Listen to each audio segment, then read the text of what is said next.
No no no అనకుండా వారానికి 3 to 4 times చేసిన మంచిగా తినే రెసిపీ ఏంటో కామెంట్ చేయండి మీ ఇంట్లో.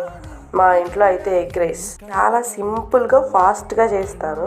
ముందైతే కకృతి పడకుండా ఒక 5 గుడ్లు కొట్టుకొని ఆయిల్లో వేసుకొని ఫ్రై చేసుకోవాలి.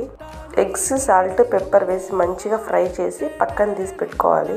నాలాగా మాత్రం ఫ్రై చేయకండి, కొంచెం పెద్ద పీసెస్ వచ్చేలాగా ఫ్రై చేయండి. ఇప్పుడు ఈ ఫ్లాగ్ కలర్స్లో ఉన్న వెజిటేబుల్స్, చిల్లీస్, క్యారెట్, ఆనియన్స్ని చిన్నగా కట్ చేసి పెట్టుకోవాలి.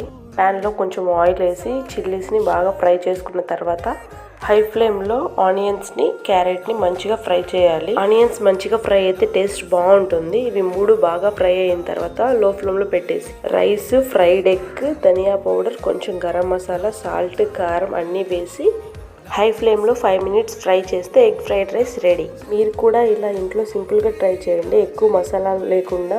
టేస్టింగ్ సాల్ట్ అస్సలు వేయొద్దు, అస్సలు హెల్త్కి మంచిది కాదు.